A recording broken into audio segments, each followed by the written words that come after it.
Fortune 500 companies using us as well, but it was initially aimed at small, medium-sized businesses. These are also not just like IT ops people, but also developers as well. So some companies, what they do is they put the development team on call. Amazon did this, such that the people building the software are the people who are actually in charge of fixing it and are incentivized to do that. And the model seems flexible enough that if you've got multiple partners, let's say, that are collaborating on, and I'm kind of thinking in terms of a complex kind of product development cycle where you're really relying on certain things to happen to stay on schedule. I'm assuming that you could have multiple partners that are all kind of wired into this solution, so that if somebody fails to deliver something that's critical to the progress on a project, you could potentially alert. If, let's say, a testing cycle fails, you fall behind, it's critical for you to meet your dates. You envision something like that as well as a potential use case? So you mean more like the development process and workflow? Right. I mean, the amount of technology that's associated with, rapid application development or agile development today. Right. Frequently you have multiple parts of the world that are working on something, and you're kind of assuming things are going to happen to a very tight schedule. Mm-hmm. And when those things begin to fall apart, sometimes the communications break down. Right. So yeah, well, I mean, we're initially focused on more IT operations, so plugging directly into IT monitoring systems. Mm-hmm. But like, we have a very flexible plug-in interface. Like, just sending an email in will trigger an alert. So we have an email interface as well as an API and plugins. So that's why, like, we have customers that are using us with systems we've never even heard of that are, like I said, industrial systems. You can plug it into like GitHub and stuff like that as well, because those things send out alerts from time to time. So it's very flexible in that way. So good job, Alex, and it's a great product. And you are proof that we actually do partner with people, not just get pitched. So my questions are a little bit more, or they're similar to the questions I had for the Loggly team, which is, where's this going? And is this a big business? How does this become a big business? How big can it be? And where does the product go to help make it a bigger market? Well, so initially we're still focused on improving communication and improving responsiveness for IT operations teams. So helping these guys answer alerts faster, communicate, so maybe con calls so they all can talk together to solve problems really fast.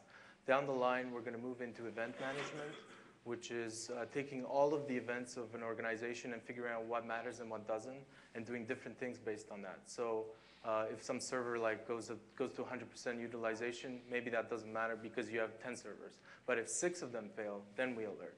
So like being intelligent about what matters and what doesn't, and alerting on that. And the other direction that we're also planning to go in is more and more into a knowledge base. So we have this incident concept, which is kind of like a ticket in a ticketing system. We're allowing customers to add notes and say, oh, I fixed this problem, I did this to fix the problem. And then in the future, we can do correlation. So if you're working on a high priority incident, you can see other incidents that have happened in the past that your teammates have worked on that you may not know about. And then you get that information right at your fingertips so you can solve your problem faster. So, I mean, that sounds very much like event correlation, sort of aggregation of lots of monitoring systems, and then some sort of workflow management. Exactly.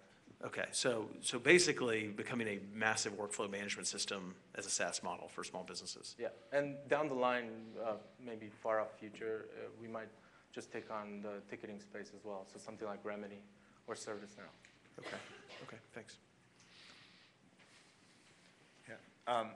Actually, before just comments, I'm realizing that this set of companies has Debbie's fingerprints all over it, because we've got the folks from University of Waterloo, we've got the Montreal-based company. I know the Cloudflare guys have one Canadian co-founder. Cord, do you guys have any Canadians on the team? No, I'm from Oklahoma. Yeah.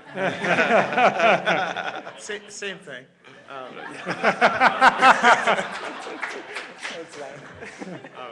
No, but anyway, I'm sorry. Just as an aside, but you made some points about kind of where this long tail small to medium business, and one of the things I think about here as a question is, if we've heard a lot about kind of PaaS infrastructure earlier and kind of eliminating a lot of the IT operations function and simplifying things for developers. Mm-hmm. And so one of the questions that I would have long term is, You know, if you're a believer in that trend and you believe that more of the actual operational function gets abstracted away from people who are looking to kind of think in code and then hand over the rest to somebody who actually acts more as their ops team, you know, I'd wonder if that exact small business target that you're going after actually has to look like a little bit more of a mature business to the point where they say, you know what, ops is critical to us, and we actually have an operational function.